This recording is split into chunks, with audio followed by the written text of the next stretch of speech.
Hello friends, welcome to my channel.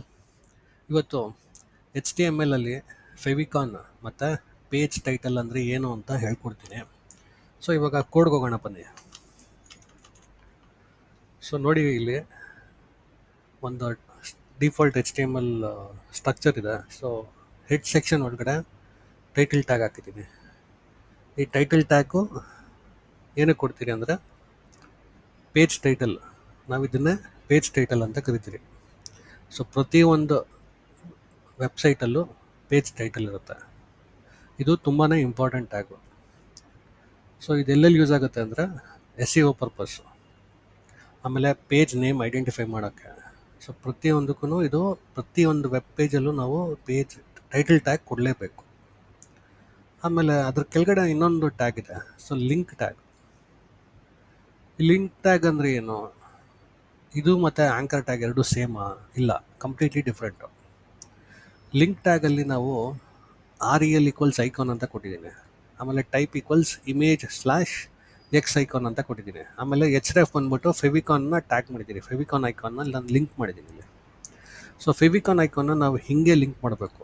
So ಇದು compulsory ಕೊಡಲೇಬೇಕು, REL equals icon ಅಂತ. REL equals icon ಕೊಟ್ಟಿಲ್ಲ ಅಂದರೆ ಇದು ವರ್ಕೌಟ್ ಆಗಲ್ಲ. ಸೊ ಈ ಥರ ನಾವು ಫೆವಿಕಾನು ಮತ್ತು ಪೇಜ್ ಟೈಟಲ್ನ ಕೊಡ್ತೀರಿ.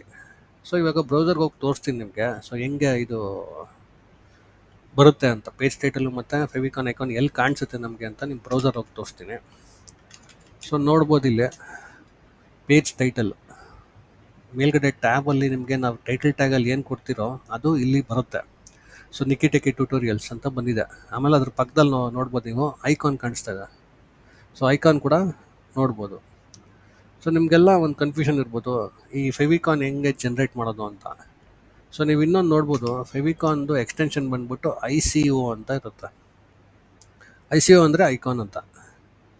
ಸೊ ಇದನ್ನು ಹೆಂಗೆ ಜನ್ರೇಟ್ ಮಾಡೋದು ಅಂತ ತೋರಿಸ್ತೀನಿ. ಫೆವಿಕಾನ್ ಐಕಾನ್ನ ಹೆಂಗೆ ಜನ್ರೇಟ್. ಸೊ ಸಿಂಪಲ್ಲಾಗಿ ಇನ್ನು ಬ್ರೌಸರ್ಗೆ ಹೋಗ್ಬಿಟ್ಟು ಸೊ ಜನ್ರೇಟ್ ಫೆವಿಕಾನ್ ಅಂತ ಕೊಟ್ಟರೆ ನಿಮಗೆ ಫಸ್ಟ್ ವೆಬ್ಸೈಟೇ ಸಿಗುತ್ತೆ, favicon.io ಅಂತ.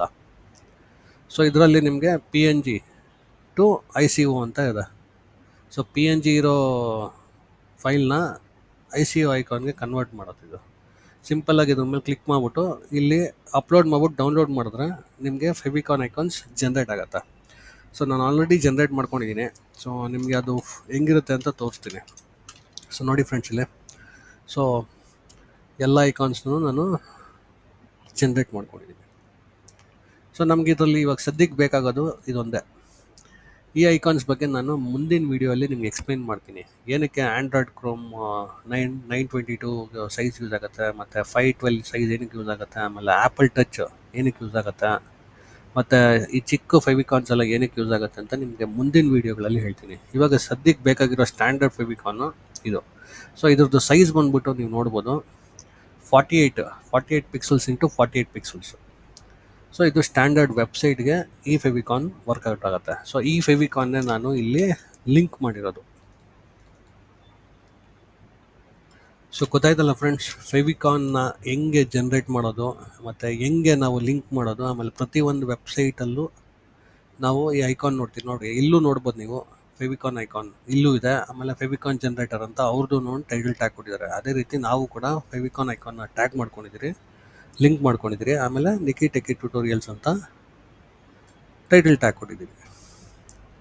ಸೊ ಫ್ರೆಂಡ್ಸ್, ಈ ವಿಡಿಯೋ ನಿಮಗೆ ಇಷ್ಟ ಆಯಿತು ಅನಿಸುತ್ತೆ. ಸೊ ಕಂಪ್ಲೀಟಾಗಿ ಫೆವಿಕಾನ್ಸ್ ಮತ್ತು ಪೇಜ್ ಟೈಟಲ್ ಬಗ್ಗೆ ಅರ್ಥ ಆಯ್ತಲ್ಲ. ಈ ವಿಡಿಯೋ ಇಷ್ಟ ಆದರೆ ಲೈಕ್ ಮಾಡಿ, ಶೇರ್ ಮಾಡಿ, ಸಬ್ಸ್ಕ್ರೈಬ್ ಮಾಡಿ, ಮತ್ತು ಬೆಲ್ ಐಕಾನ್ನ ಕ್ಲಿಕ್ ಮಾಡಿ.